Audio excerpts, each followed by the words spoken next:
Hello everyone, my name is Yahira, and today I'm going to be talking about the Richard Ramirez case, also known as the Night Stalker by the media. His crimes have been covered by the news, media, books, and other outlets, which has given him the spotlight, and it also has created this sensational story around the world.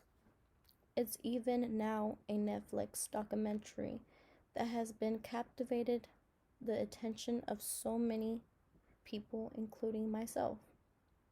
The first time I heard about this case was actually I was watching Netflix and I scrolled down and I saw this case and it really intrigued me, so I decided to talk about it.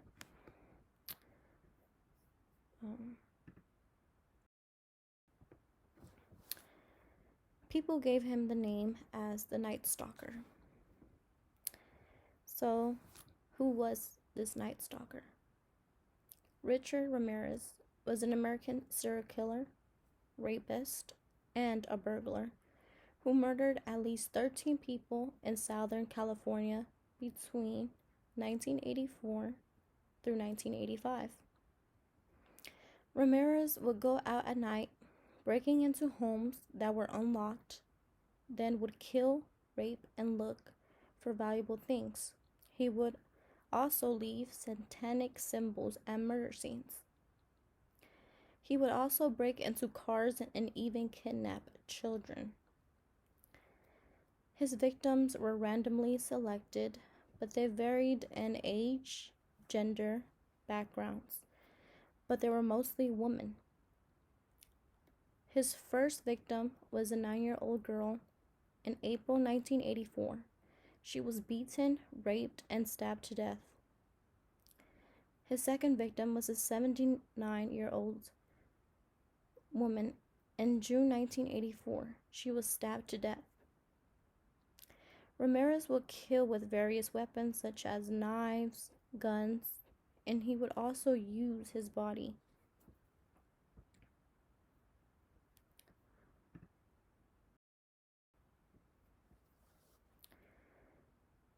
So I'm going to talk about fear. This has distorted the perception of the crime by people having fear, which would stop them from doing their daily activities, that someone would hurt them. The article describes Ramirez as a monster, killing people only at nighttime.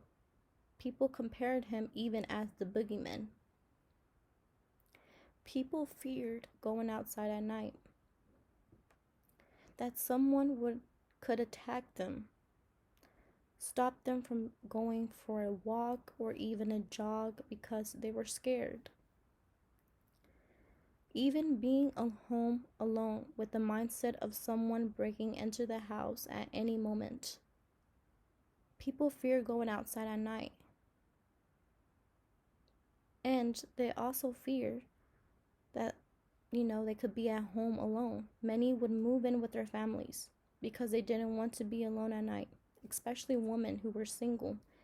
And if they stayed at home alone, they would sleep with guns, knives beside them.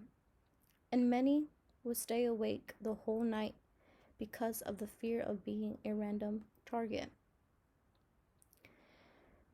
This fear had led many people to buy guns and other weapons to protect themselves. The surplus of guns increased during that period.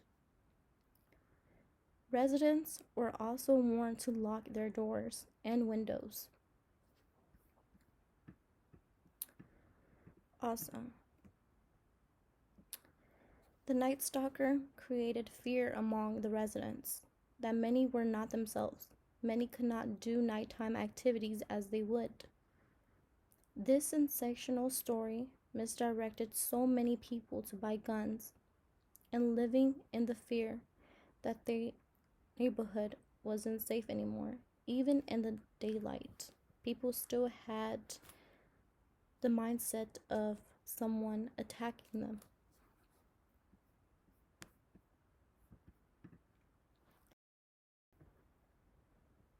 Even though Ramirez committed crimes such as burglary and sexual assault, today I'm going to focus on homicide, since he murdered at least 13 people.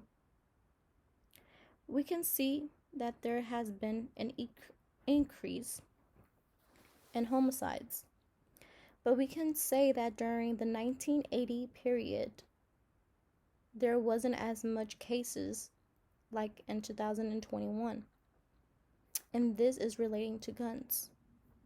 According to Centers for Disease Control and Prevention, there are 26,031 homicide deaths in the U.S., and the majority come from firearms, which is 20,958. According to Greenwich 2023 Pew Research Center, gun murders have increased since 1968 to 2021 from 9,425 to 20,958. That is a huge increase.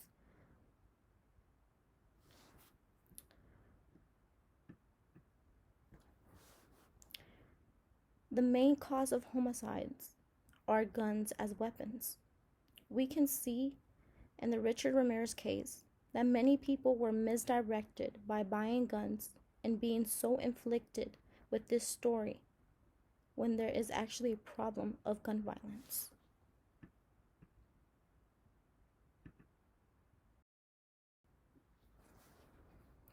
According to Statista, in 2021, there were 22,900 reported cases of homicide in the U.S., and it has decreased since 1991, when there were 24,700 cases.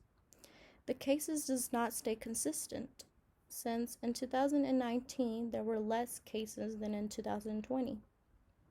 We can see that in 2020 there were 22,000 cases, and in 2019 there were 16,669. Seemed like homicides go up and down at various times.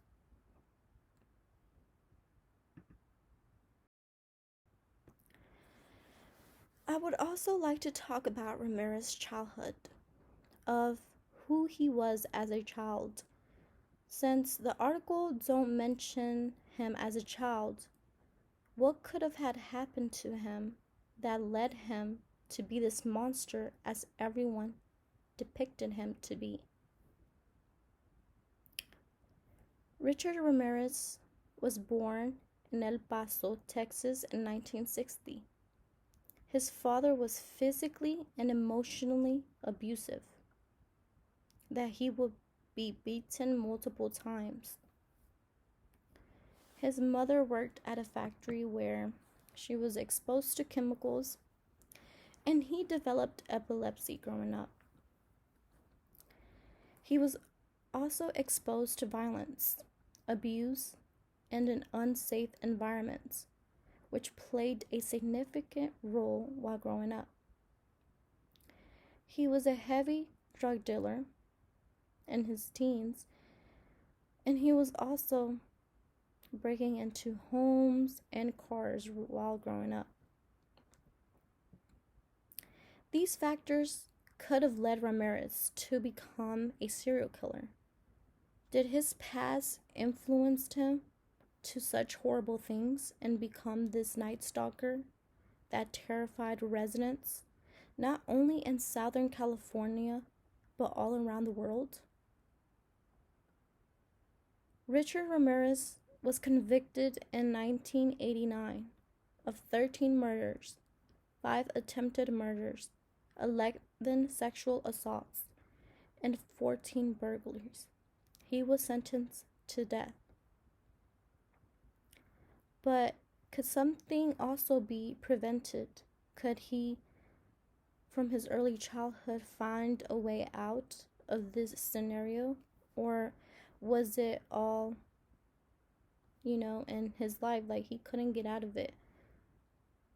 We might not know that answer, but it will be interesting to know if certain people in his childhood, would have made it changed, or if he would have grown up with parents non-abusive. Thank you all for watching, and I will see y'all the next time. Thank you.